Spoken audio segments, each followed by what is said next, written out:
Oh yeah. Oh yeah. I got some snacks. I got some snacks. And I got a beverage here. Some vitamin water. Mhm. Okay, so today I'm going to be continuing my linked list study. I'm almost done. Okay, outside of the stream, I did a little bit more of this project that I basically ended the last stream with, and all I have to do is implement the main method here,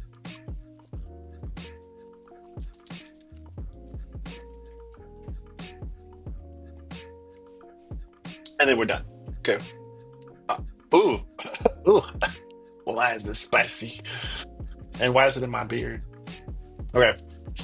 So the part that you missed is that I finished the.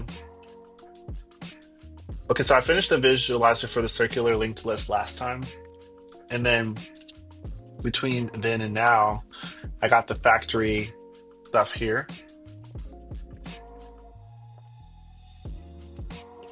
This is really the thing I wanted to do this whole project with. The linked lists part was just to review that, but this is the part that's new is I'm using this factory pattern. I can make any of these lists for me by looking at the type of the incoming list. So if it's one of those three, it'll make a new visualizer based on that. So that's the factory creational path. The factory creational pattern. There you go.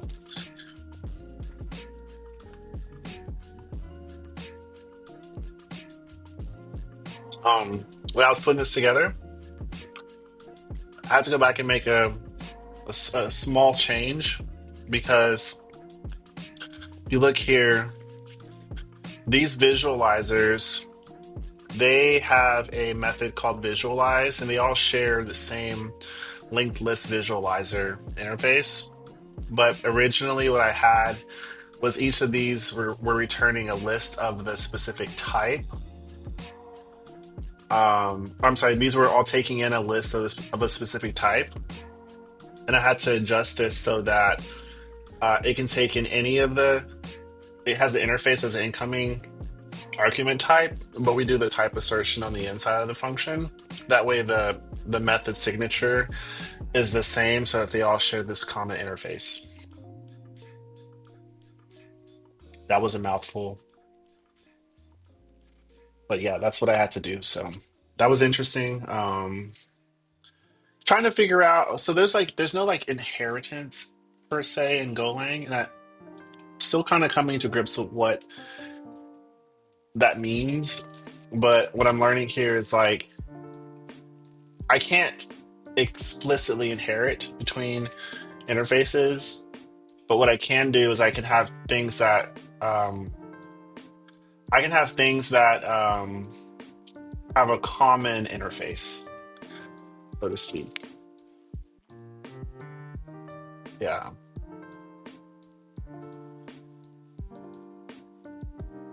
So this struct here, because it has this method attached to it, and this method signature is the same as the visualized ones and all the other ones, then that means that simple linked list visualizer satisfies this interface.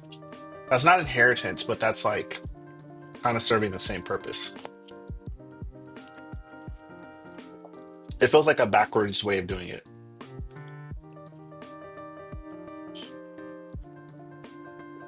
I don't know why Golang does that.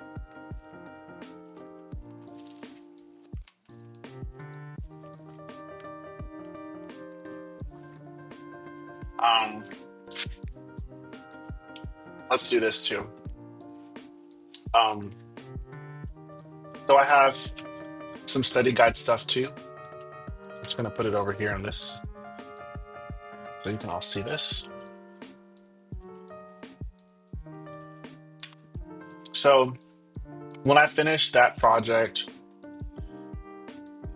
in like the next 30, 40 minutes or whatever, then I can switch to this. I made myself some testing materials, some study materials really, I generated these with Claude, and this is actually a whole thing. It's like a whole project in and of itself, but it's completely AI generated. I'm trying to find my what's that? It's this right here. So basically, this right here is a repo, and this is just like my own tools, my own toolkit of like things I use to help me study, I guess. Let's preview this one. So you can see here, this is the interactive quiz tool. I can give this a data structure that has my entire contents for the quiz. It looks like this. And then it'll render it because I created, or rather, Claude AI created um, a DOM for it.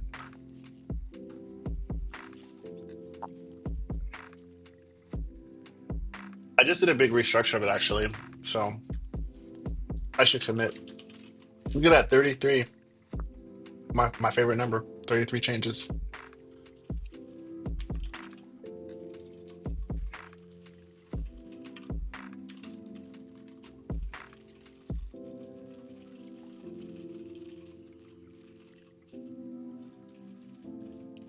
Quiz and slideshow. Um, Changed directory structure to support multiple um, data structures for content. Um, So what I was saying is like I have these two tools. One of them is an interactive quiz tool, and this one here is an interactive slideshow tool. And I made it where it has the ability to do keys, your keyboard to go through the slides. It keeps track of them. Has my like little branding here, and everything you're seeing here, including the background and the image for each slide, that all exists in the data structure. Excuse me. So I can just reuse this for a different piece of the content. And yeah, I made this really for myself to be able to like take things that I learn and then have AI make me quizzes, basically quizzes and presentations.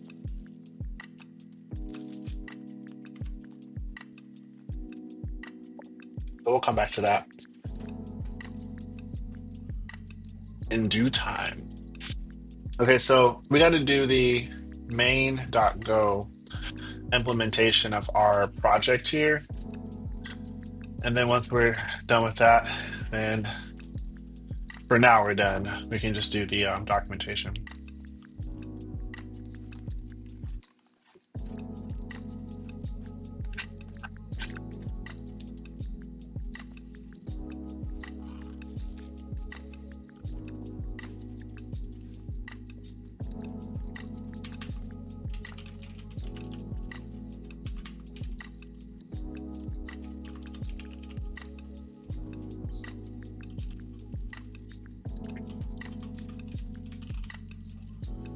Visualizer.new, visualizer factory.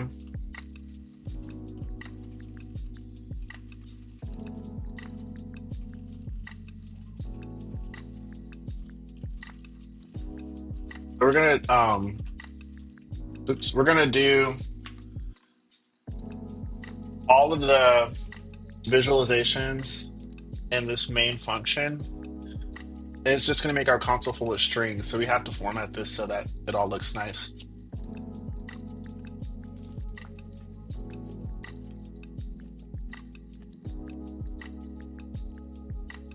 Um,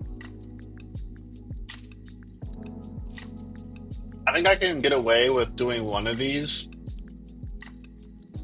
and then duplicating it because all three of these types of visualizers will have the same general pattern, but just small changes based on the different,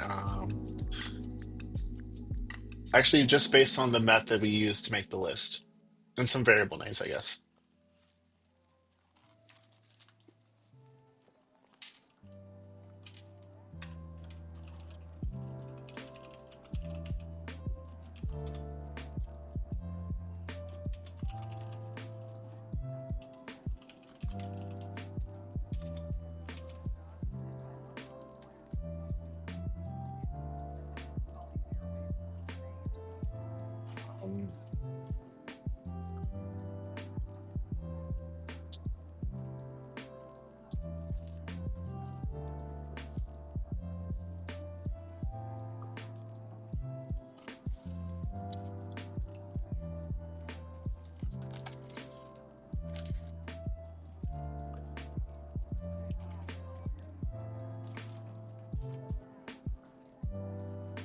Okay.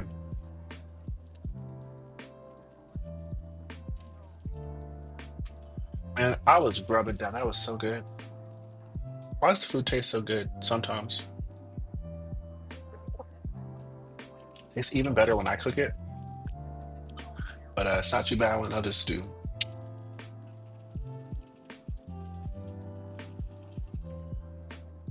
New simple linked list. Um, and then we'll just insert some nodes.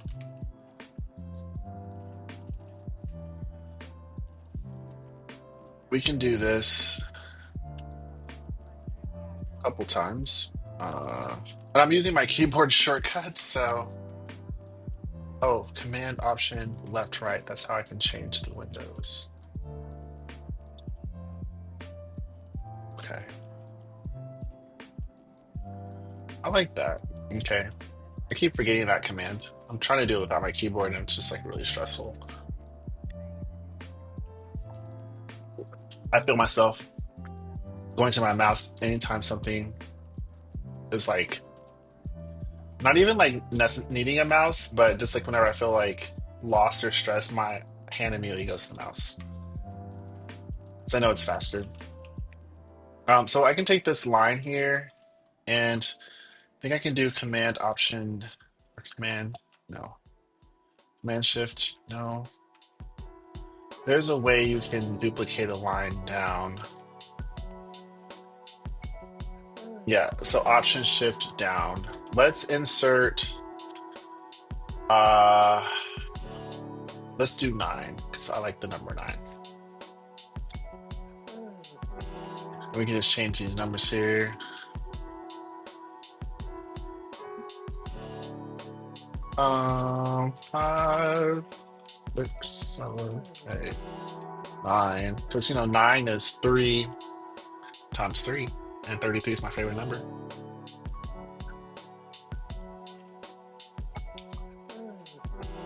Okay. So we got to pull the visualization off of the factory. So we'll get factory.create visualizer and we'll give it the simple list.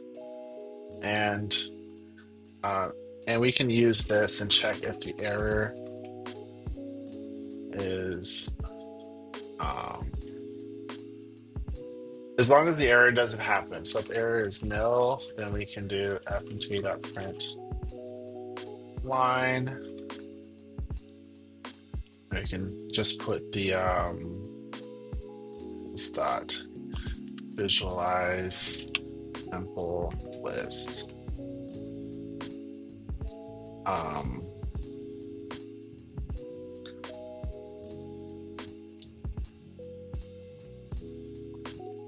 um, oh, I have a typo here.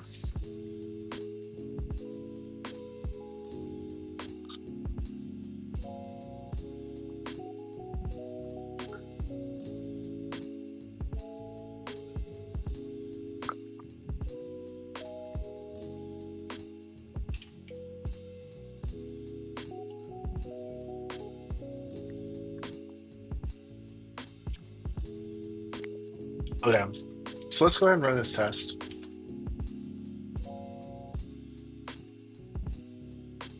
Oh, not the test. We gotta do. I'm tripping. Go run CMD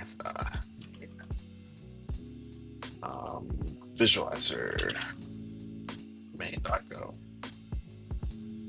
Okay, cool. Yep, there we go.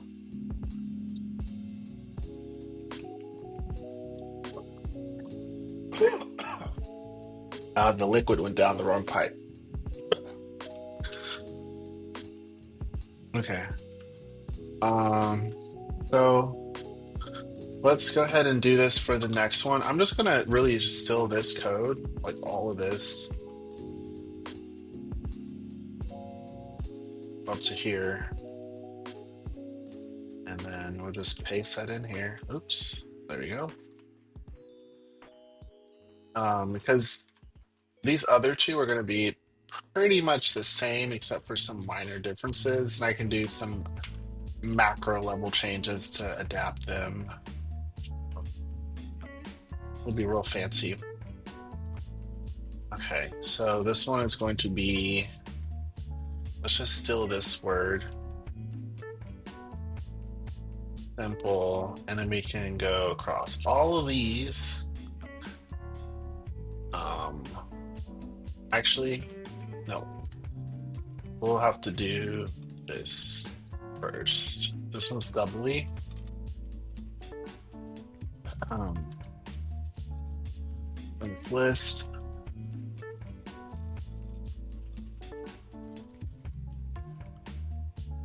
And then we'll do this one.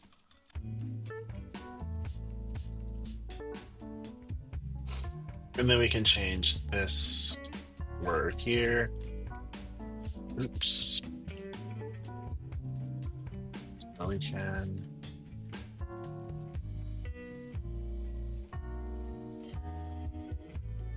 What am I doing? Okay, so we do shift option or shift that. Just like all these. This. Okay, so we got that one updated. And then we got to do this one. Oh, we got to also update this here.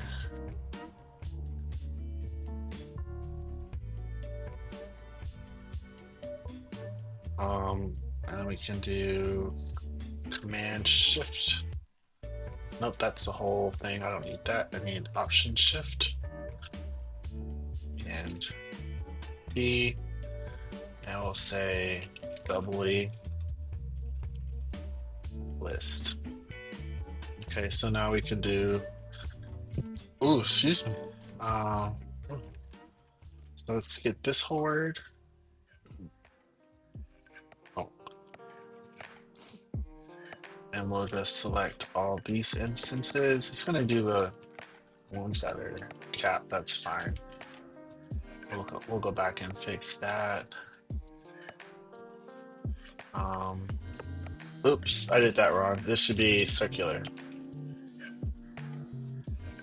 Okay. And then we got to update it right here.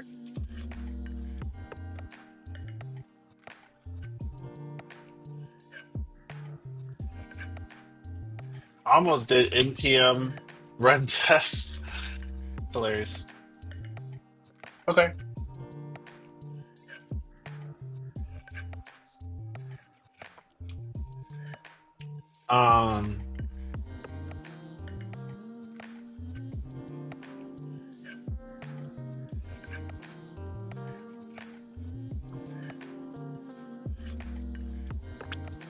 I want to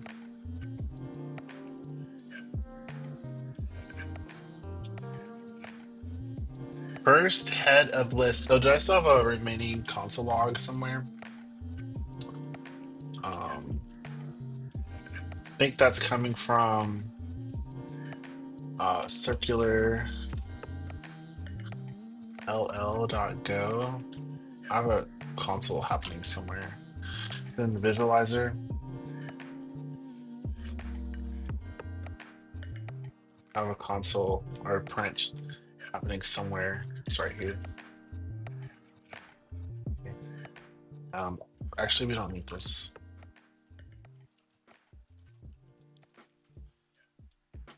Okay, cool. That looks good to me.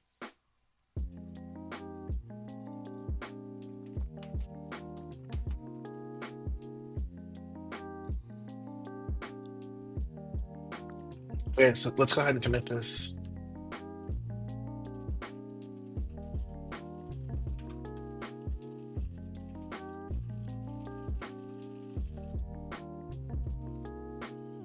Okay, so we're done with that.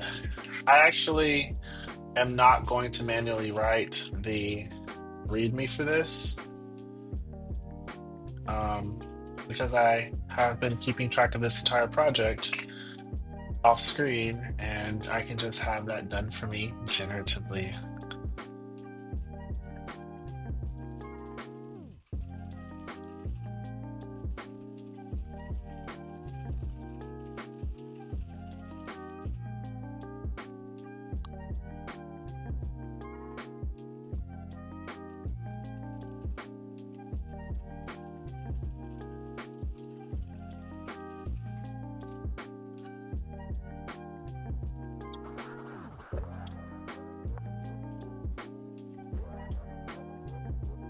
I've gotten to the point where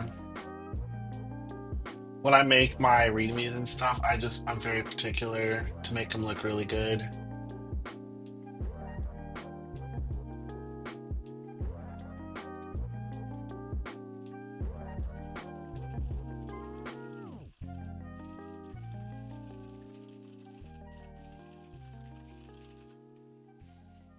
Um, Let me also tell it my implementation detail.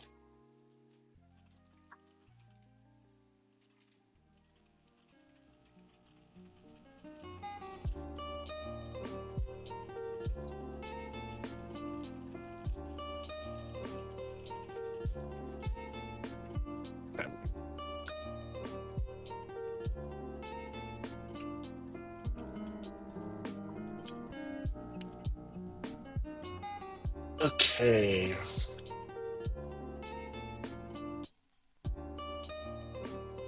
One thing I didn't do as much as I wanted to, or I wouldn't say wanted to, but as much as I know I should, is I was not very detailed in the comments.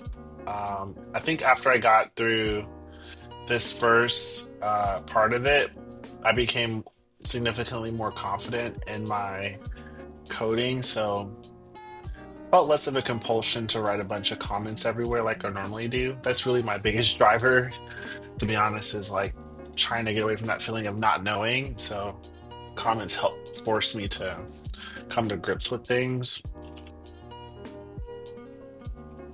I also like the fact that I can share these repos and others can easily read through them too. That's kind of what I aim for, at least in terms of quality. Removes commented out code.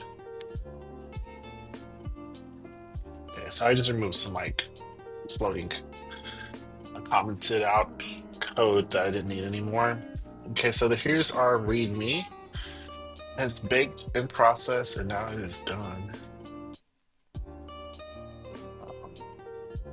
Let's take a preview. It's so tempting to fix every little problem. Um, this might be a little bit overkill, but let's just preview it. Oh, the command for that is Command Shift V. Wait, I thought it was Command Shift V. Yeah, Command Shift V. Oh, I have to be in it. Okay. So,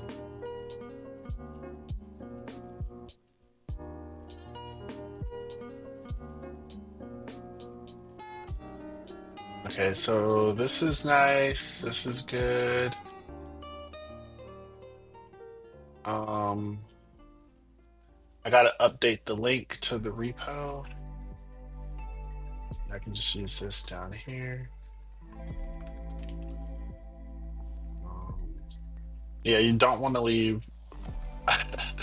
You don't want to leave the bad generic AI did it type of link in your project. That's gonna look crazy. Um, GoLang data structure visualizer. Okay, that's good. And um, I should also probably set this up so that this can just be installed as like a global command. And I don't know if I'm allowed to put my main.go and CMD folder, and that still work. I don't really know much about building in general, to be honest. It's a huge opportunity of learning for me. Okay, so this part looks good now. This all looks great. Sure. Yeah, I think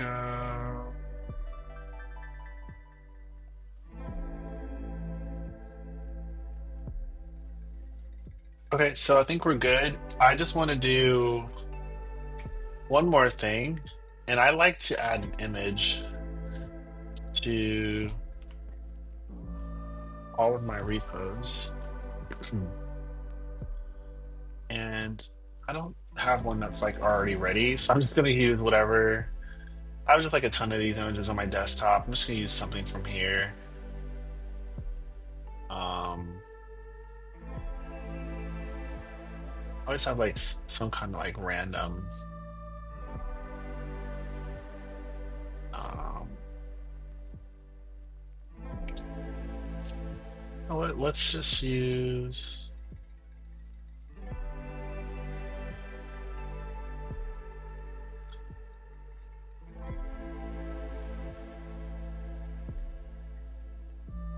mm,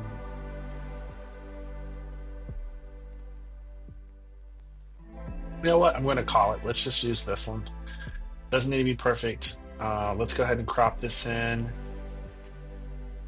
We'll crop it in somewhere around it. Oop, that was not what I wanted. Uh, I don't even know how to use this edit tool, actually, this image editing tool. It's so nice, but I don't think I'd be able to do this without my keyboard, this part here. Yeah, that would be quite far-fetched. Um, let's do this.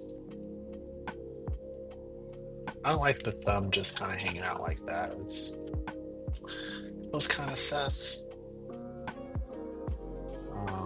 But then if I don't, it's gonna look weird. That's fine. I mean, come on. Come on, Key. Yeah, let's go ahead and make this resize. Let's make this maybe 850. 850. Oh wait, we need percentages. Let's do 60%. Yeah. Yeah. Okay, let's go ahead and insert this into here.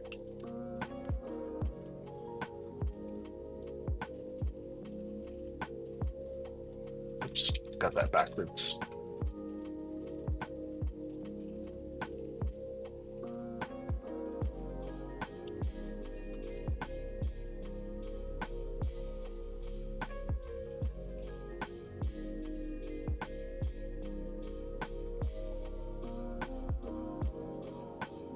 Let's just call this cover.png and put that in images. I'm going to. Oh, I know what I need to do. I need to fix something, and I just remembered that I need to do it. I'm going to do it right now.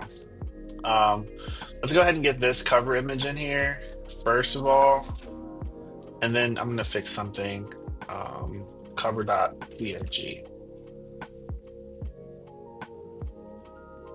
I think this is what I want. No, there's one thing that's annoying me here. I was too aggressive on the size on this, making it too small. Um, let's redo this. Okay, let's take that image again. How about we use this other one? And cover.png and big picture. These are like not upscaled, but these are like pretty large images from Midjourney.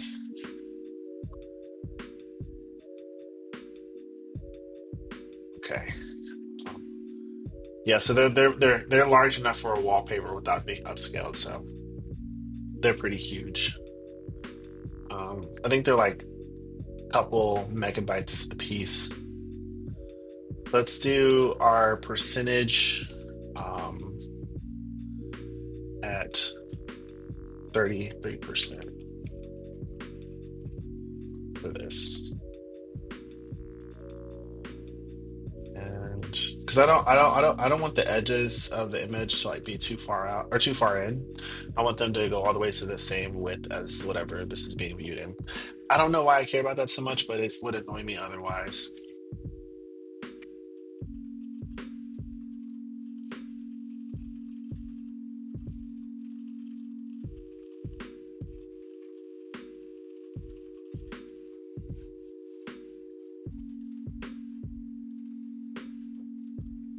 Okay, so I was saying that I need to fix something. Hmm. And oh, this can go down here. And if I go back to Freeform, I made a diagram in an earlier version of this project where I was talking about doubly linked lists. And I did this, basically I did it backwards. So we need to fix this and then resave this image so that I don't look like a fool on the internet. Because I will not have that, and neither will my ancestors. Okay, so gotta get it together. I'm gonna copy this and I'm just gonna do it off to the side here in case I mess it up. Um, just get rid of this stuff. We don't need that. Okay, so what this should be is this new node needs to be over here. And then this arrow needs to um, point to this. And then this needs to point to nil. Like this.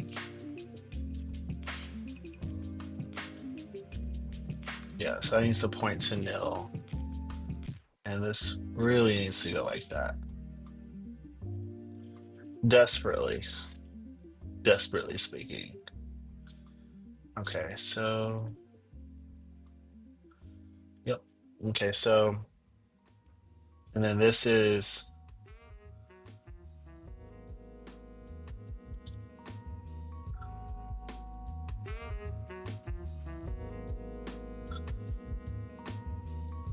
Um,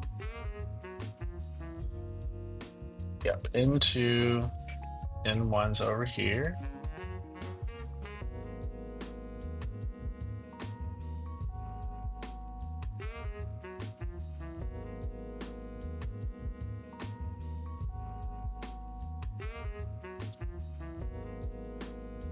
And then this pointer needs to go this way. I'm glad I did not erase. I'm glad I duplicated this and didn't like try to wing this out top of my head because I would be very grouchy.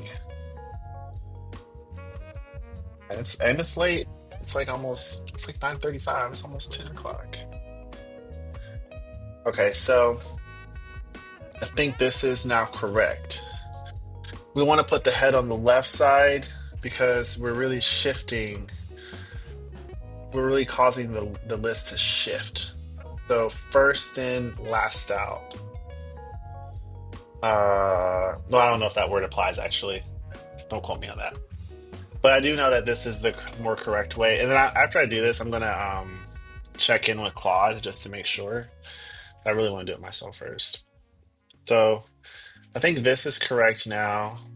We can take all this stuff here and we can just, oops, we can just move it over a little bit.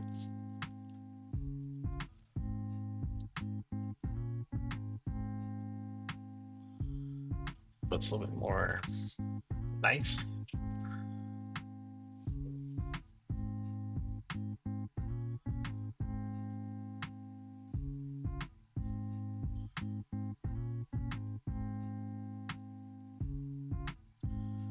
think that's aligned. And we need to take this stuff down here. Okay. So, oh, when I did a whole video that I ended up like calling myself trying to explain this, and then I watched the video and I was like, oh my God, what? Nobody was gonna tell me my thing is backwards. Oh wow. Oh Lord. And I was very mortified. And the video wasn't even about this necessarily, but this was like in the background. And I was like, you know what? If someone comes across my channel, call myself a coding channel, they're gonna see this and this is gonna be like very embarrassing. So, anyways, I took it down and I was like, okay, I need to go fix that. I need to fix that. And I'm doing it right now. Okay, so this is the third one. So this third one is gonna be basically similar to this first one. So I can just really take all this stuff here. Let's just move it and we'll just copy this one. We'll put it right here. So we only have to make up the difference here.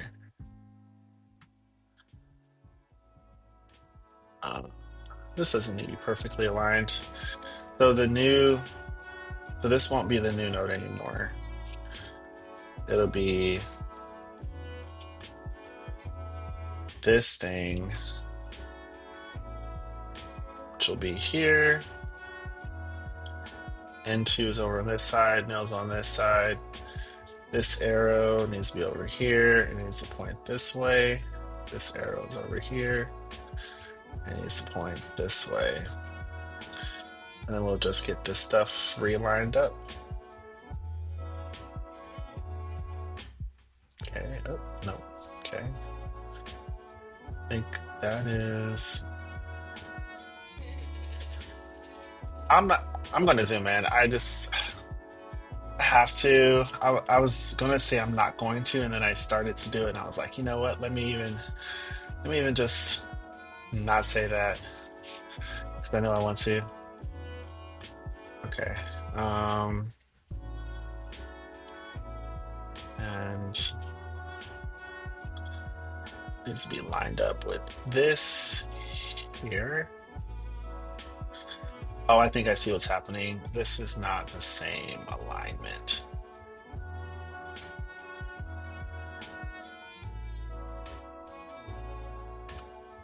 There you go. Okay, so now this has more space. And I think that is... This points to N2, and this needs to be N3.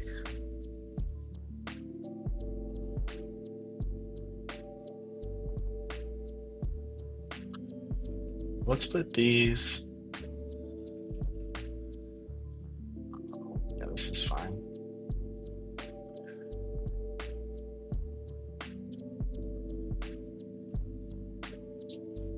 Okay, so N2 needs to be turned to N3.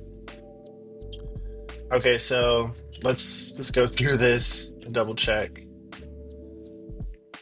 Also, the text in here is really small. Okay, so both the ends point to nil because this is a doubly linked list and does not reconnect to itself.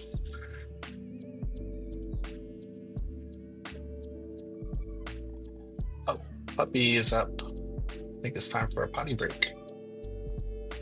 My dog sounds like, okay, he either sounds like a baby chicken, a little chicklet sometimes, depending, because he does like a really high pitched, like little whine. But then sometimes he sounds like the same sound that you hear when a car comes to an abrupt stop and the rubber meets the road in a very fricacious way. I don't know if that's a word. It's a lot of friction and it makes that like sound. He makes a sound that's basically that.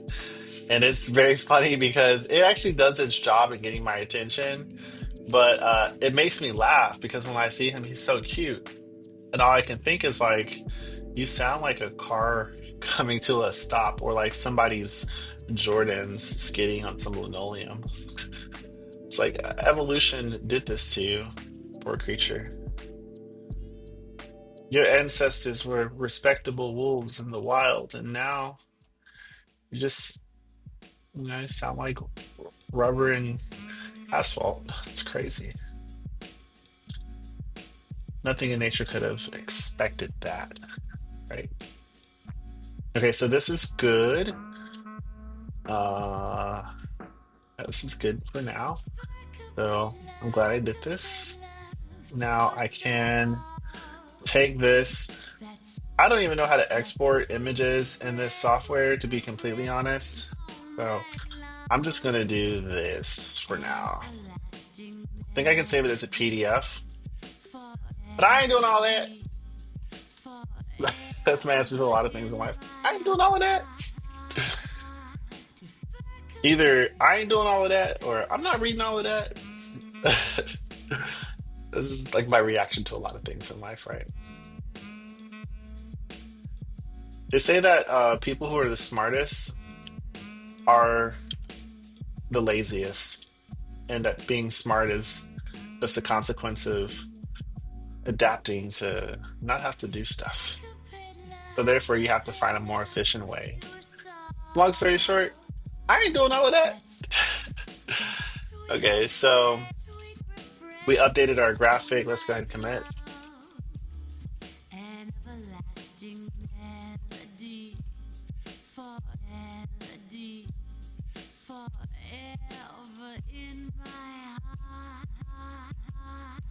Okay. Um. Okay. Oh, excuse me. Um. Something that we could stand to do is add some captions.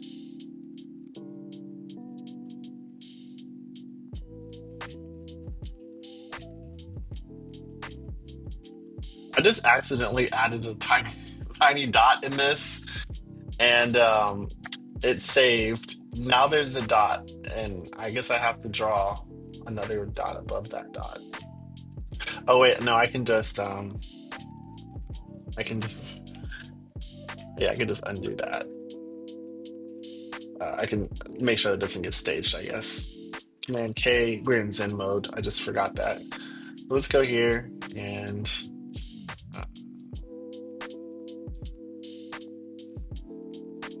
oh wait.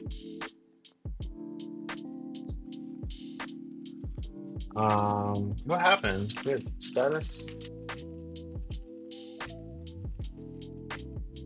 Oh, I guess it didn't. Wait, how'd that dot get in there? Is that like a, I don't know. Well, it's not showing up in my Git history, so I don't really know, to be honest. Let's go ahead and push this.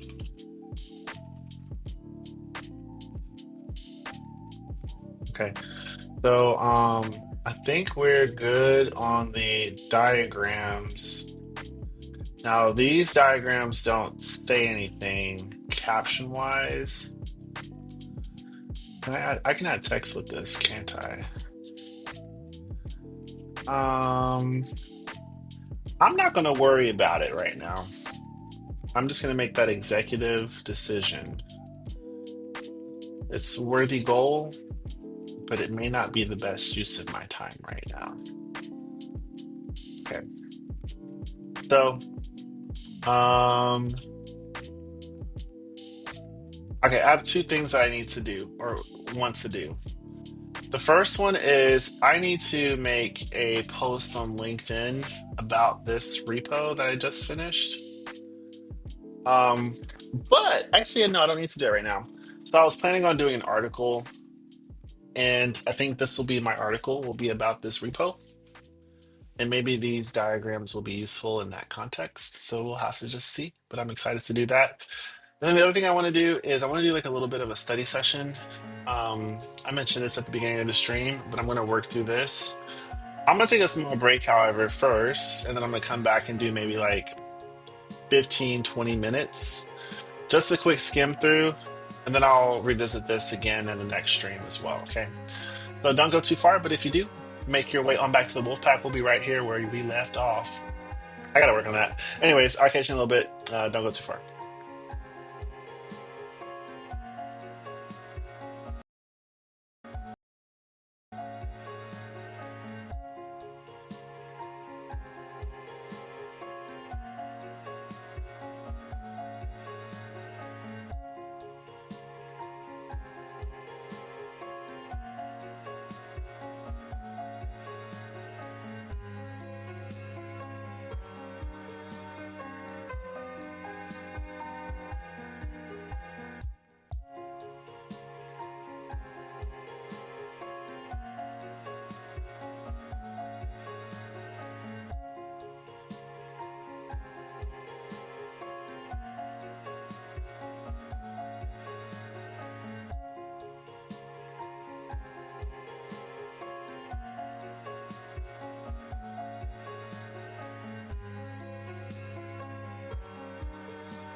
Yo, I'm back.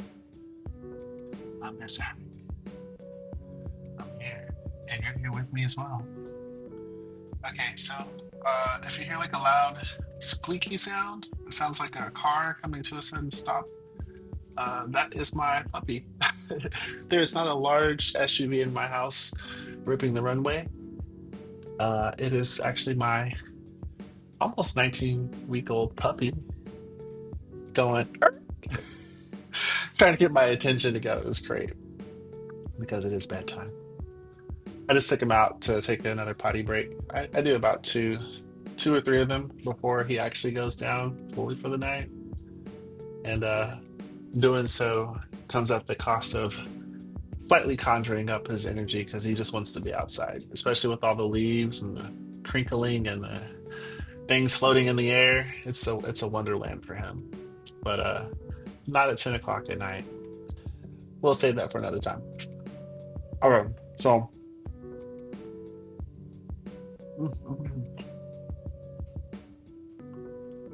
I bought some strength cheese. I love me some good strength cheese. I also got a backle. I love strength cheese and a backle. Um, Maybe not together so much, but acquainted with one another is just fine. Okay. Um. So this is a lot. Um. Well, I messed it up. Okay. So this is all a lot right here. Um. What I was planning on doing is just kind of going through this really fast and coming back to it later on. Um. And by it, I'm talking about these tools that I made. So I have here a slideshow presentation of basically things that I've been studying and learning throughout the last three projects that I've done. So I did the memory allocator. I also did it was an allocator with the deallocator, and it was like a simulator basically, because you can't really do that with GoLang, but it was like a simulator for that. I also did the cache memory project. Um, and then this one, which is the data structures linked list one. So my intention with those projects was to use them as like excuses to learn like a lot of different things at once by putting it all together in like a project instead of like learning individual concepts.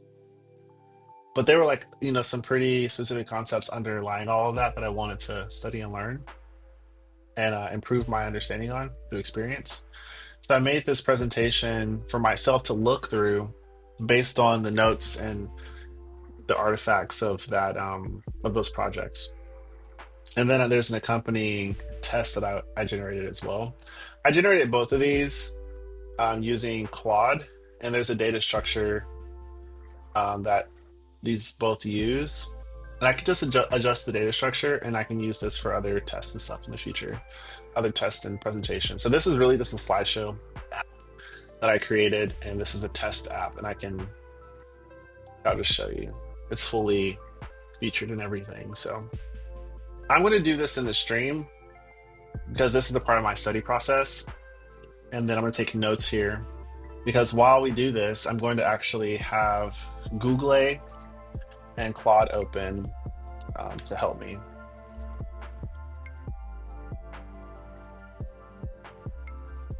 Um,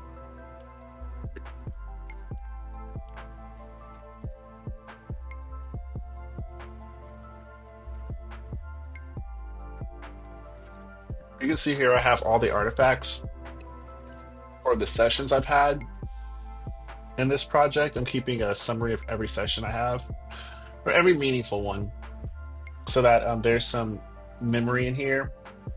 This says Art of Programming. This isn't like the actual book. but I made my own like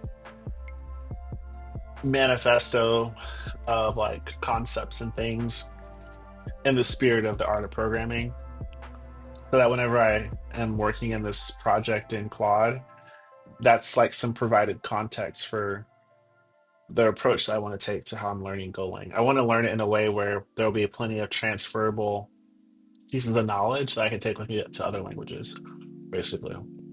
So I made that document to kind of help. So it's like all this stuff here. Um, and I have two tutorials here that I did in the stream. And yeah, so I wish I could like reorganize the order of these. But anyways, um, so oh, custom instructions, I forgot about that. I should go back and play around with this later on. Okay, so we have this. And actually,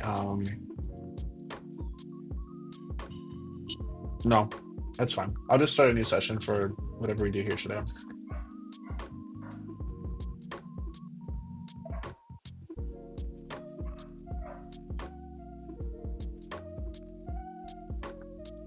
Memory management fundamentals. Oh, by the way, I spent way too much time trying to make this slideshow software decent.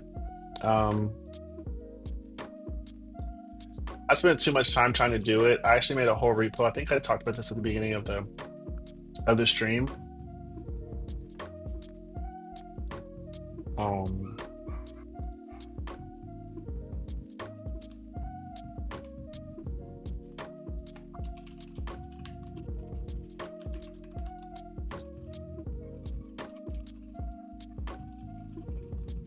Sorry, that was annoying me. I was getting just irresistibly annoyed at how this title went off to another line with just like one character or one emoji. So we'll change it. But yeah, so I spent way too much time designing all of this, even though I did use AI to make the slideshow app, because to me I was just like, whatever, this is just like HTML, CSS stuff. I don't really care about making this. I just care about using it. So I used Claude to help me to create this, but I ended up spending probably about a good, I want to say 6 hours, which was probably conservative, just finessing this because I wanted to make it work in a way where I could store different presentations in different folders and then just source them into the same source them in with the same underlying script, basically. That makes it all work so that way I don't have to repeat my code.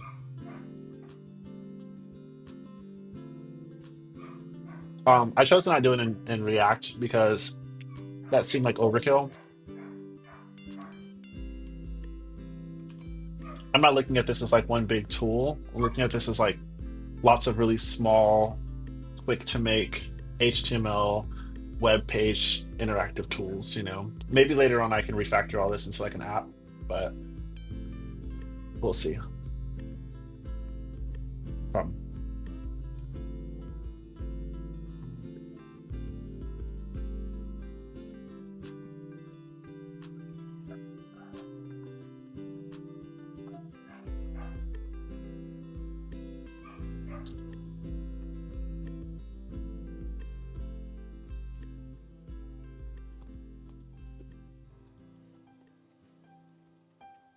okay, so there's two types of memory that your applications use when your applications are using the RAM. Or rather, let me say that again. When you're running an application, there are several types of memory that your application can use. And one of those types of memory is the random access memory, which is meant to be what's called volatile memory. So things that are stored on it are basically not safe. Once the application process ends, then whatever's in the volatile memory for it is no longer available. And volatile memory is managed in a sort of way to make that memory maximally available and efficiently used for performance. So things that are stored in the volatile memory are things that you need quick access to while a process is actively running. Not the fastest, but it is the first go to. The first go to. So within that category of random access memory, and this might extend to GPU memory. I'm not exactly sure, but with random access memory, there are two. There's two types of memory within that. I think they're actually like physical locations. Not exactly sure about that part. But there's the stack and there's the heap. The stack is meant to be it's more performant, and I think it's also for things that are like more short-lived.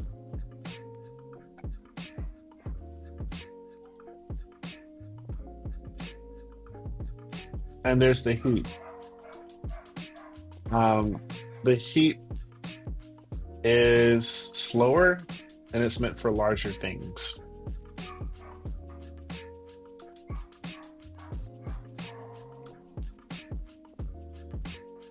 My dog is not happy right now. It's so tempting to like be embarrassed or frustrated because you have neighbors and stuff, but taking him out and reaffirming to him that barking will get him out of the crate will not help. It'll make it worse. As long as his needs are met. That's what my dog trainer lady keeps telling us. And I'm like, okay, well,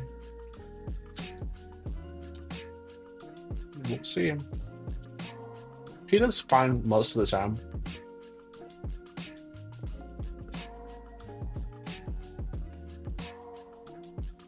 Okay, so I got some questions here. I think my first question is: are the stack and keep based on um, based on the physical design of the RAM?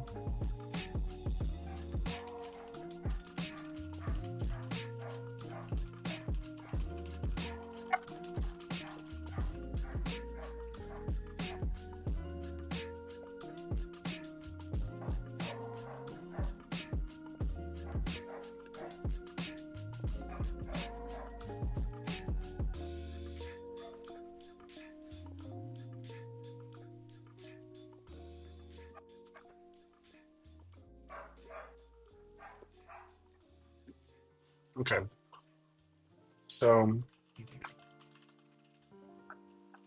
our our logical concepts, they are a way RAM is managed and distributed to processes.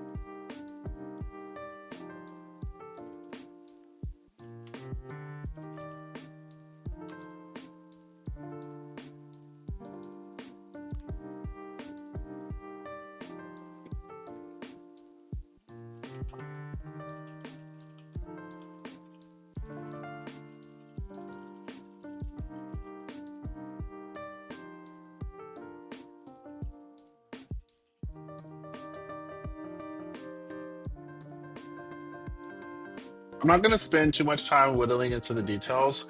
I want to go over the entire thing at a glance and then come back to it in the next stream because I can't be here all night, and I do want to be able to kind of have an idea of what to focus on next time.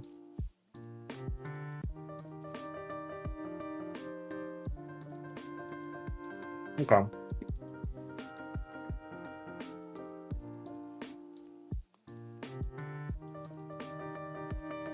I think what I'll do is I'll use this note document to write down my questions as I go through this. I think that'll be good.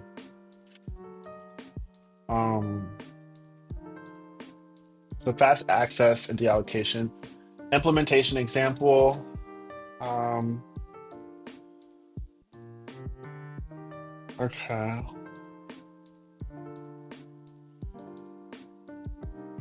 How do we know those are stack allocate? I think it's because they're small and also because an integer is just a primitive. Okay, but the stack is automatically cleaned up. I'm not convinced about this implementation. I guess my question is, what are the rules for when something is added to the stack instead of the heap? Let's make a section called question. Okay.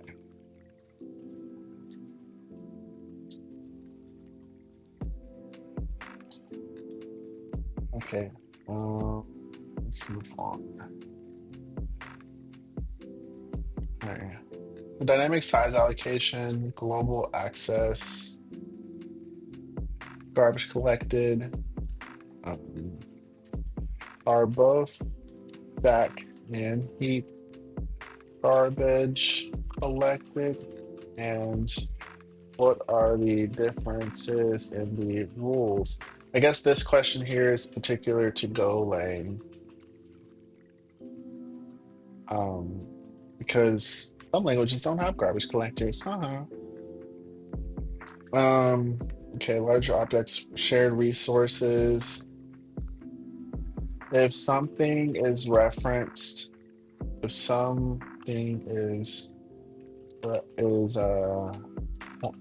if something is referenced, that's the word, by pointers, is it more likely to end up in the heap? Okay, I don't know. Okay, so this would be a large struct, and this is returning a large struct that's instantiated with a integer that is 1,000 bytes long or big.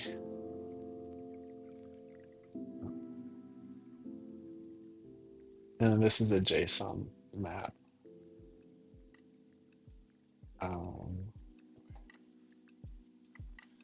Okie dokie. I can see how this would end up in the heap because of this part. I just don't know like at what point something is decided to be in one or the other.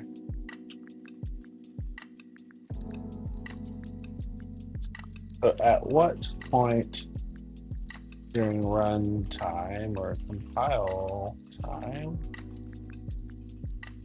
is this these? I'll just say during runtime. Is it always the same, or is it based on relative compute available at the time runtime? Yeah, I'm just wondering. It seems to me like there's an underlying rule set for both the hardware or like the operating system and also the language you work in. And also there are certain patterns of how code is written. And it seems like the goal is to influence a architecture that otherwise decides on its own how to distribute the available memory resources. So I don't think, at least as far as I've looked so far, I don't think you can just be like, yeah, put this on the stack, yeah, put this on the heap, like manually. But I think you can coerce it by following certain rules and procedures, and algorithms and stuff like that. Um, but there's nonetheless there's some type of underlying rule set that can be learned, it seems. I guess that's a good question. What are the rules? Should know for programming in a way that is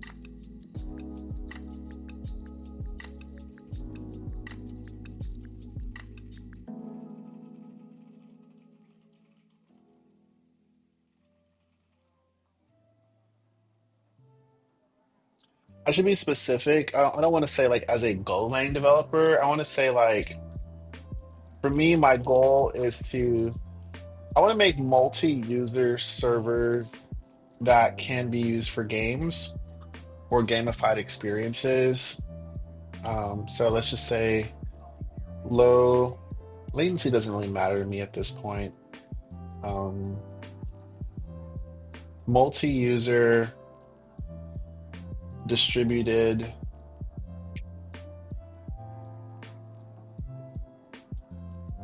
concurrent web servers and applications.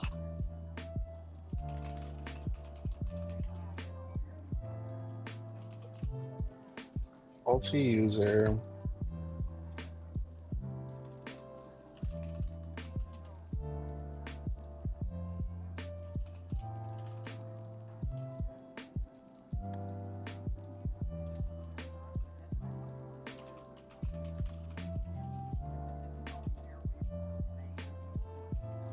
Server architecture servers.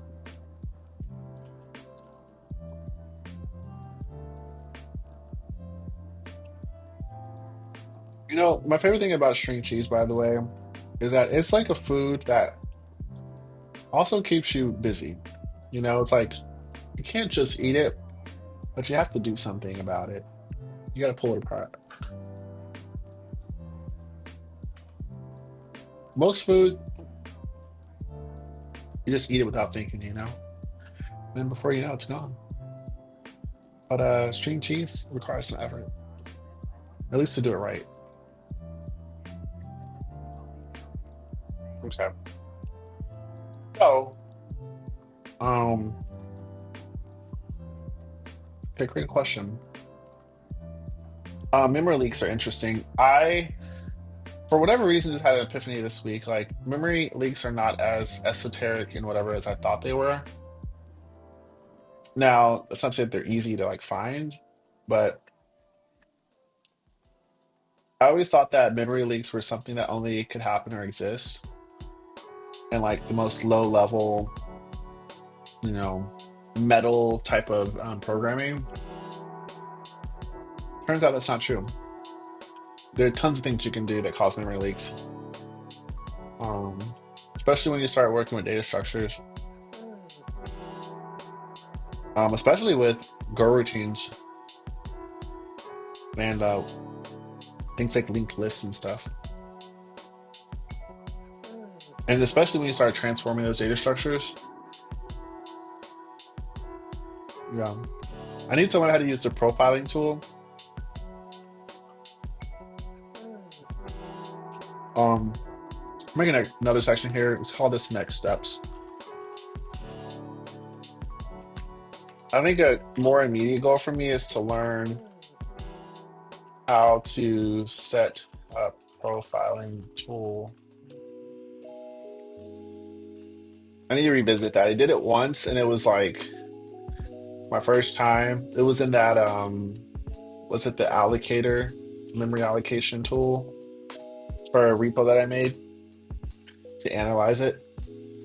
I need to just become more comfortable with that. So I feel like what, from my understanding, is that profiling needs to happen as a step in every application that you make, or it should be a step, so that you can keep a grips on the memory usage and requirements as you develop, and not let that get out of hand. So let's just say here is memory.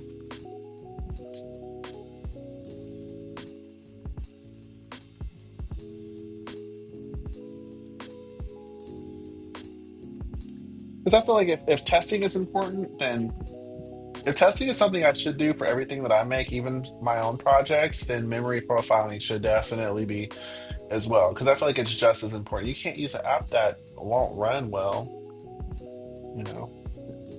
Certainly your customers or your users won't want to.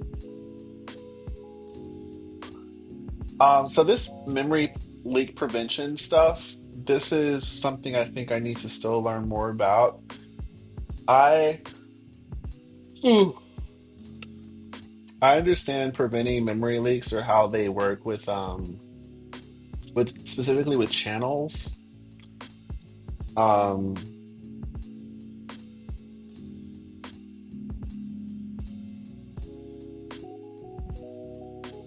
no, let me take that back.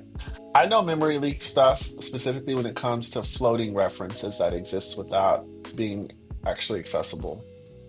I have a feeling about how memory leaks might work with channels and Go routines. I can understand the concept of a Go routine running. I'm not sure where the channel is. I think because a Go routine has to have a condition to end because it blocks other code um, if it's dependent on the channel in order to get to its conclusion. I think. Actually, I don't know if that's true. I think you can run in simultaneous Go. Um, I think you can do simultaneous Go routines, and they don't need to be blocked by a channel, which is the part that's tricky because you got to have something that will either block their behavior until you get something you need for them to continue. If it's like on a continuous loop, like a continuous for loop, or you need to have somewhere it can end when it needs to. Otherwise, you could end up at scale with a bunch of small uses of Go that don't get canceled or closed, and then that could cumulatively cause problems. Yeah.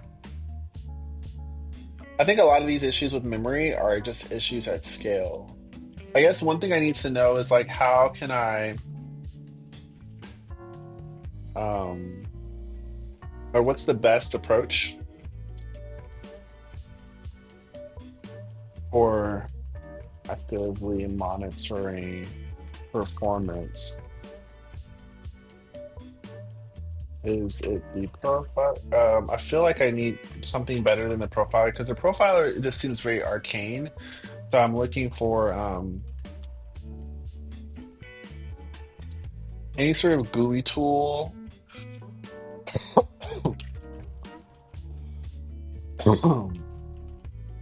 or built-in data visualizations that might I might not know about within the existing profiler toolkit. Okay. Factory method pattern. I went to refactoring Guru. That's where I got this from. Basically, I made a whole manifesto. I don't know if it's a manifesto, but like a whole list of different patterns to practice and learn. And I went to this website, and I know that this website actually is there's like actually an older text or older books on the topic that say the same exact thing, but just not on the internet. But I just used this website because this is the one I know, and they have a catalog of different patterns here. I just use this collection of them and the groupings that they're underneath to make my. Sorry, I lost my train of thought when that popped up. I use this collection in this group here to basically make a little document of all the patterns and stuff I want to study. Kind of just assuming that these are the ones that are most likely to show up in your everyday run-of-the-mill interviews and stuff. Also, beyond just interviews, these are just things that I think would genuinely be helpful to know if I want to make great software. So that's the biggest motivator. Um, the factory method pattern is one of them. It falls in this creational pattern here. I guess I need to figure out like what pattern do I want to learn next. So my next project needs to be based on two things. One is a pattern that I'm interested in learning and a data structure I want to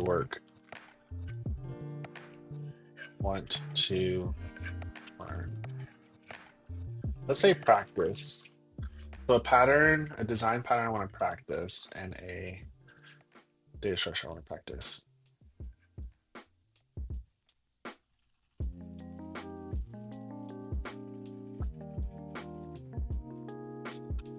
I can just go ahead and choose right now. I don't have to wait.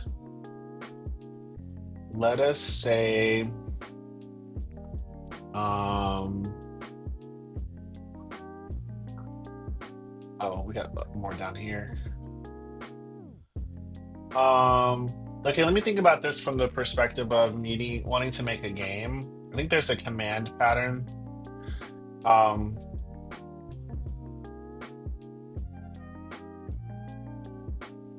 okay, yeah, I want to do the command pattern.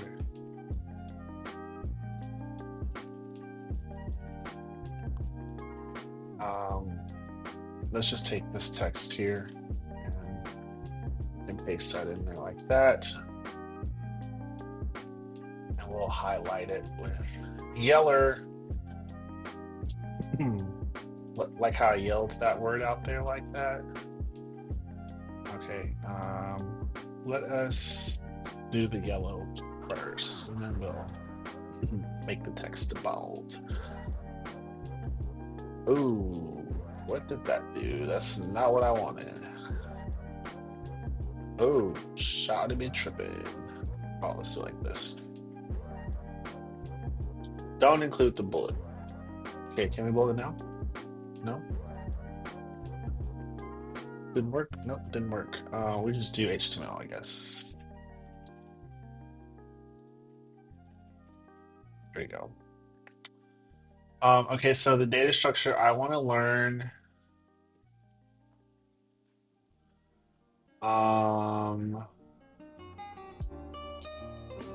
I need to see what my list of data structures is actually. I thought I had like a list of data structures. Artifacts. Where are my artifacts?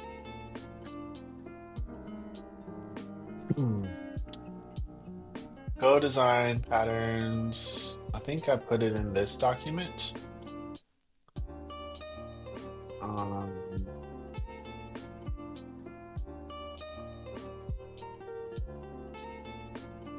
yes, it's in here. I really should have made these two separate documents, and it's okay, but um, yeah.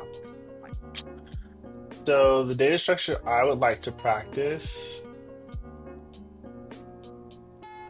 Oh, I see it. These are all grouped together. Okay, they're grouped. Well, that's fine. Let's just ask here.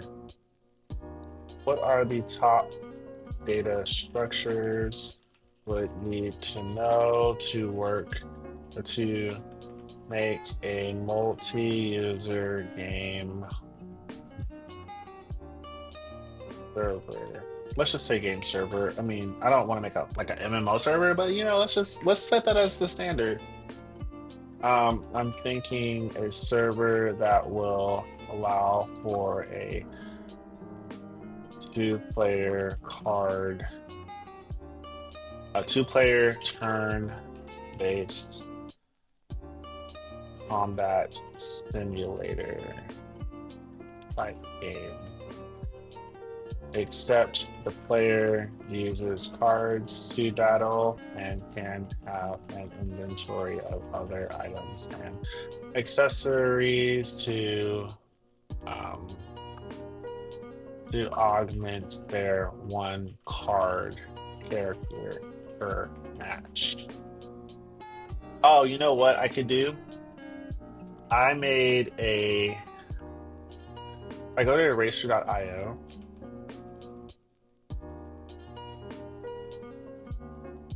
I made a diagram kind of about this server idea, so I could just give it this, and I could say what I want to learn a new data structure that will help me make progress on this idea. What should I learn that will go well with the commander design pattern that I think would be for this idea?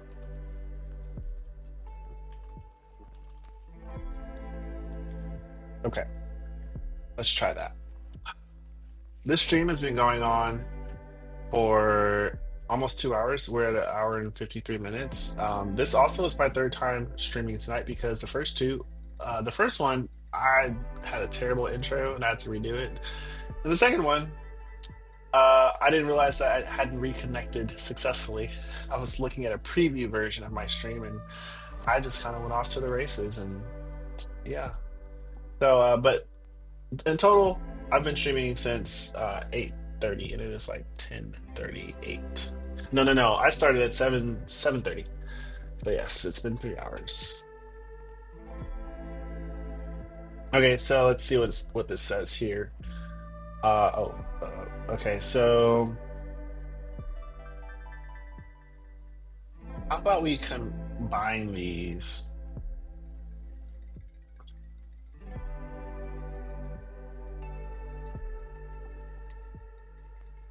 Man pattern integration.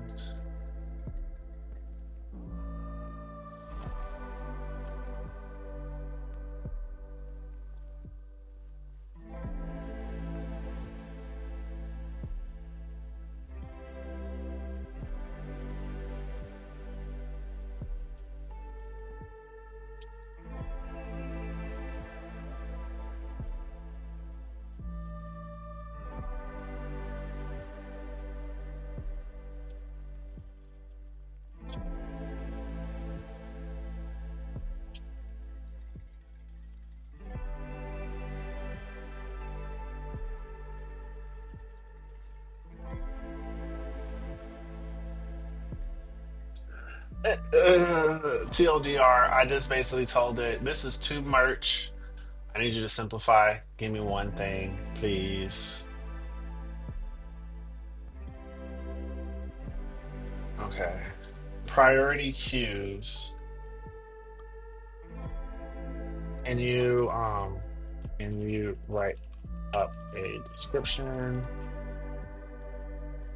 of this data structure.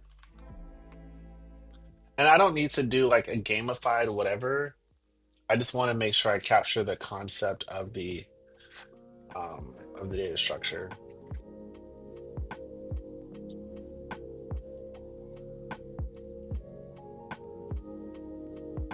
Let's just go easy mode. Can you add that information under your data structure section of this? Just make it short like the one is for the design.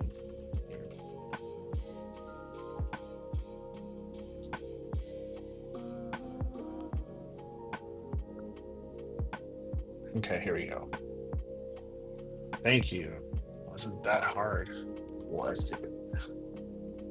Okay, a priority queue is a data structure where each element has a priority assigned to it. Elements with higher priorities are processed before elements with low priorities within the same priority level. Elements are processed in the order they were added. Commonly implemented with using a binary heap. Oh, so next project should include. I also want to include the use of profiler. And then I just had, what was it? Use of a profiler and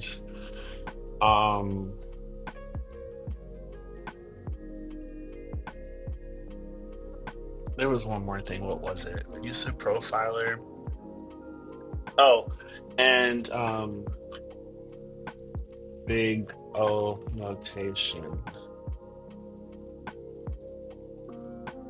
integrated into the tutorial. Okay, so this is the next thing I'm gonna do into the project as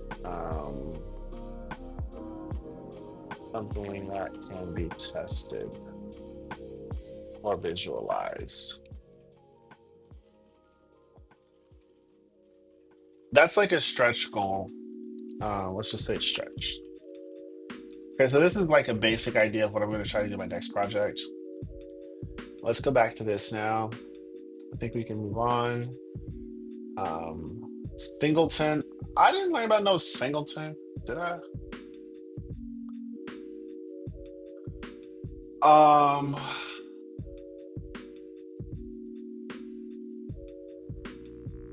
I didn't learn about no singleton. I don't remember that. Let me ask. Is there anything in this project about singletons that we've talked about in the past?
Oh, that was so weird. I just lost my all my like Bluetooth connections all at once.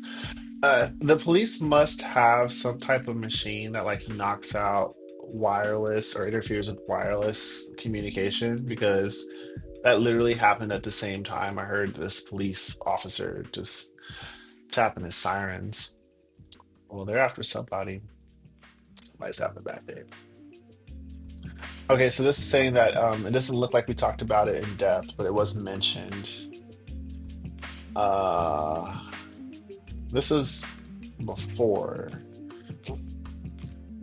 Um,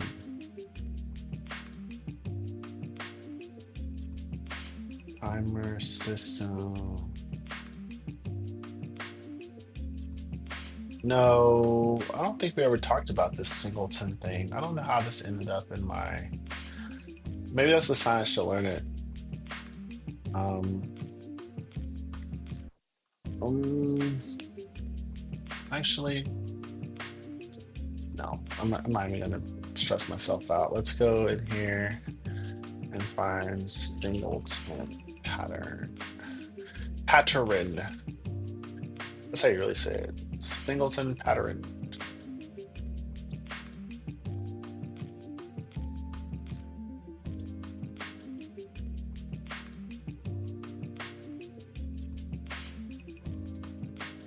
Um, yeah, we can just go ahead and delete from right here.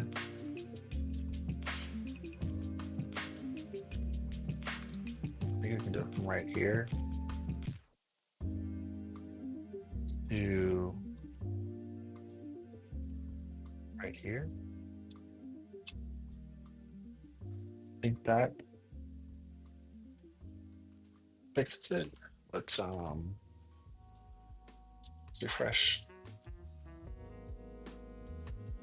Yep, we're good now. Okay, so yeah, let's sing. I don't know how that ended up there. That was a bro. You was hallucinating, Mr. AI. Okay, memory leaks and prevention. Okay, yeah, we.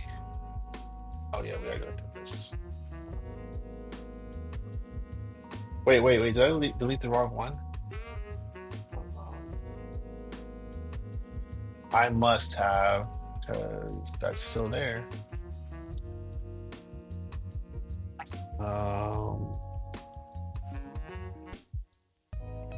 I did. I deleted the wrong one.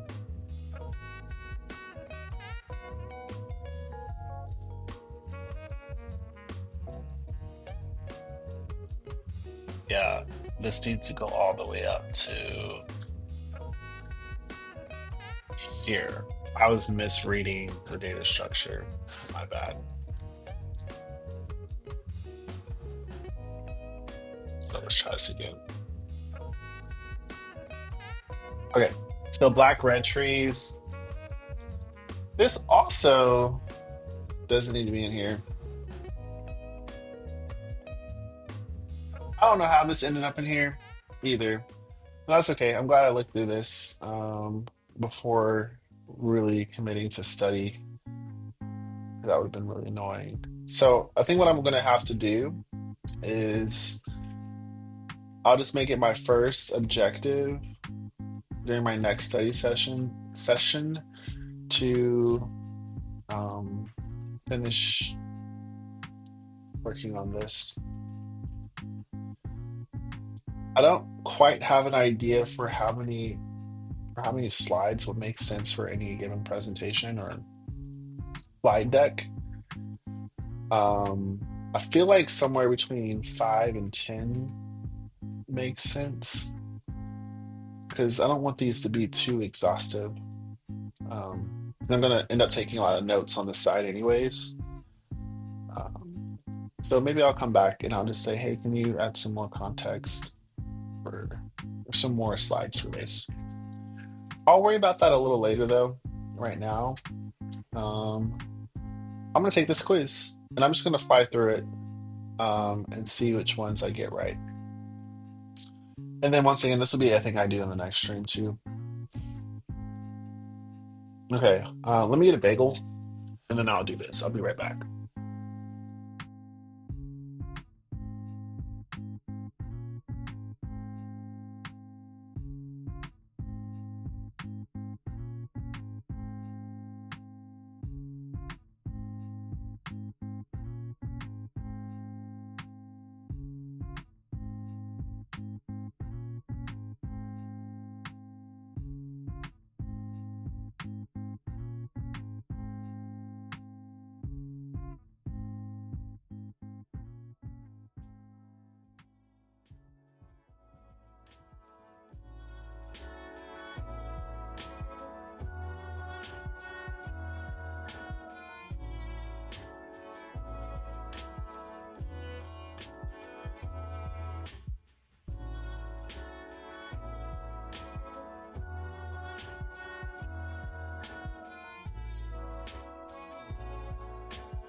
Okay, I made it back. I didn't go too far this time. See, I'm still here. Okay, so I'm not gonna do this slow.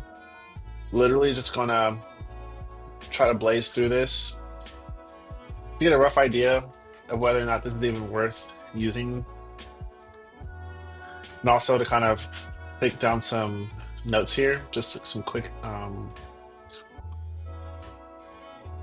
notes, because I know I need to prepare to really study this or to do this, but I want to know like a little bit ahead of time, like what I need to like go look into more, so that when I go back to my slides, I'll be able to one, make these slides more useful for the test, and then also um, have some questions that I can integrate to that too.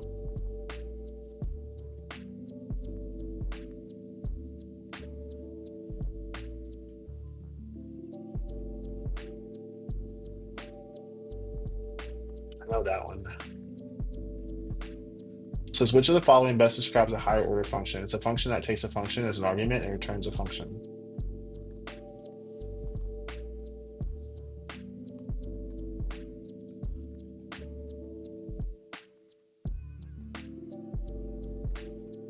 What is the purpose of the garbage collector in Go? To automatically identify and free memory that is no longer in use. What is the Go routine in Go?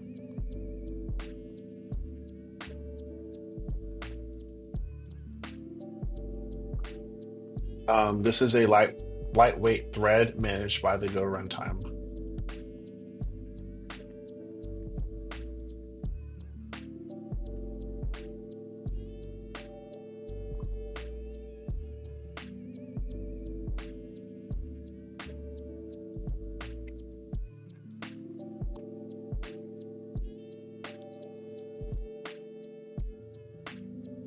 The janitor in my cache system was to remove expired items from the cache. Although I think it also did the coalescing as well.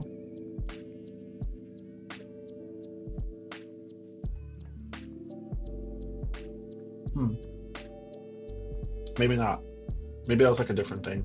I know that was a part of it.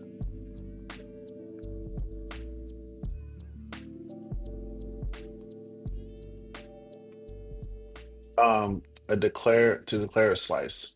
Um,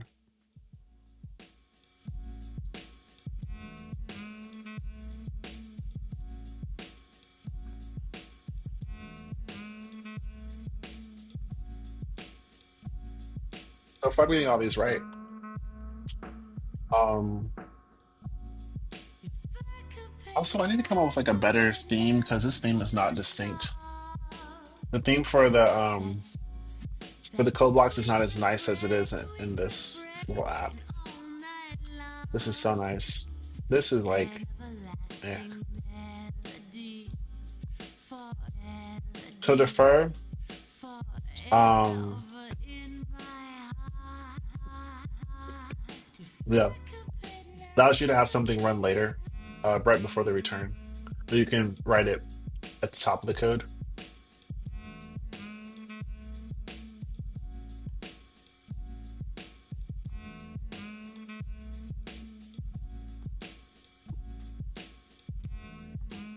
Um, so I knew this allocates and initializes. You can give it a size to buffer memory as well, but I didn't realize that it was only for these three. I thought you could maybe do it for other things for some reason. Mm, can you make a zeroed out integer using make?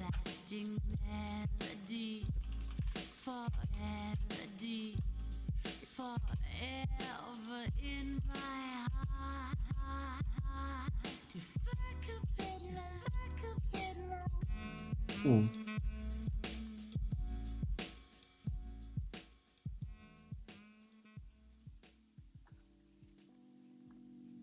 okay.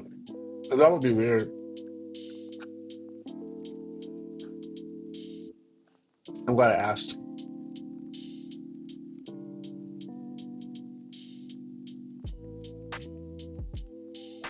I think it's this one.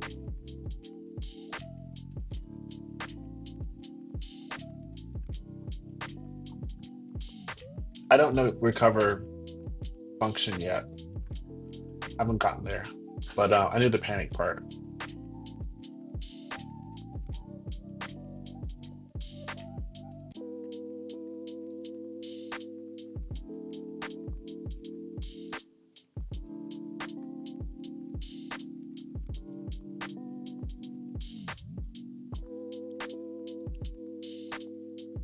Oh, I don't know mutexes yet. I'm gonna guess.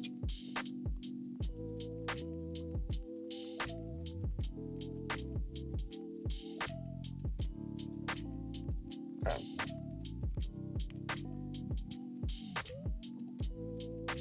Okay.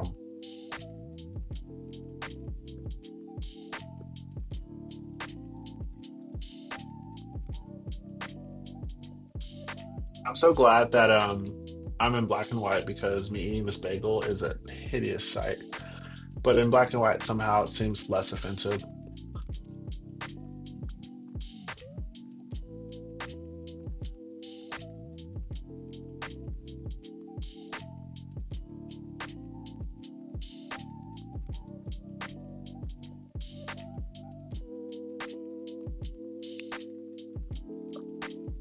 I get all these right. The zero value of a pointer is nil.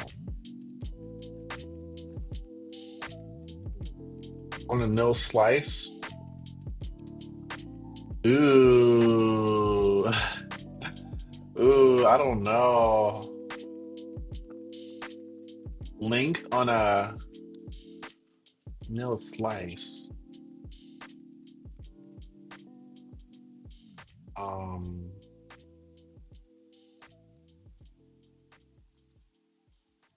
I feel like it's gonna be either nil. No, I think it would be like not a number. I don't know if not a number exists as a thing. Go. I'm gonna guess causes a runtime error. No, it returns zero. Okay, sure, if you say so. Because it's an empty slice. Even if it, what if it hasn't been initialized? Is it still considered?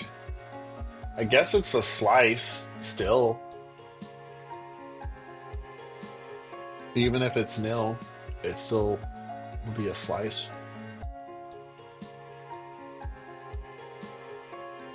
Okay, I'll accept it.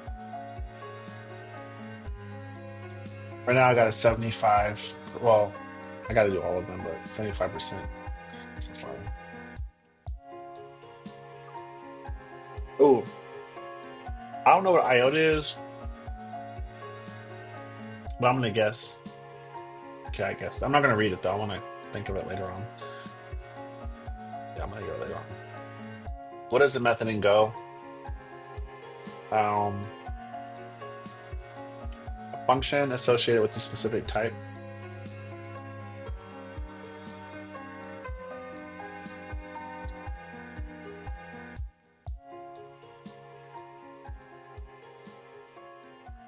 This is for periodic function.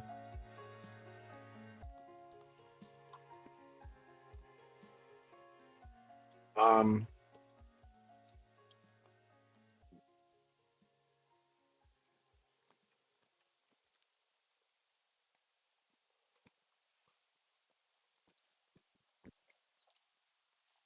I'm gonna guess no.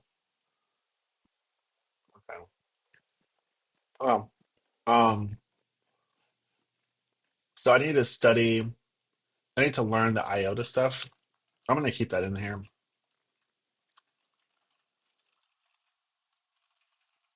So what I'm gonna do is I'm gonna end up taking notes over both of these, and then I'm gonna go back and remake them with improvements based on my notes. And then I'm gonna do like a stream where I go through both of them. So I'm kind of like learning and putting this together at the same time.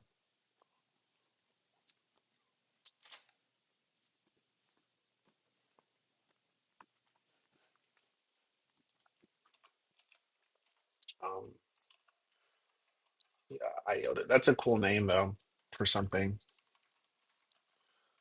Hopefully it is as cool as the name is. It'd be disappointing if it wasn't. Very disappointing.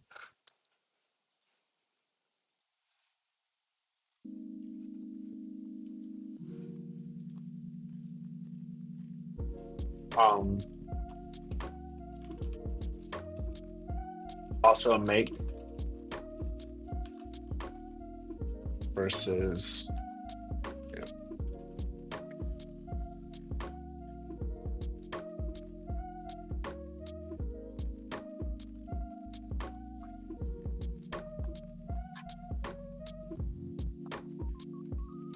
Okay. I got a 90. Not too bad. Not mad at it. I'm not mad at it at all, you know? Not too bad. Okay, well, I feel like that's the last thing I wanted to do. So yeah, I actually did everything tonight. I appropriately sized my work. And now I need to go to bed because I'm tired as heck. So I'm going to go ahead and let you all go. Have a good night.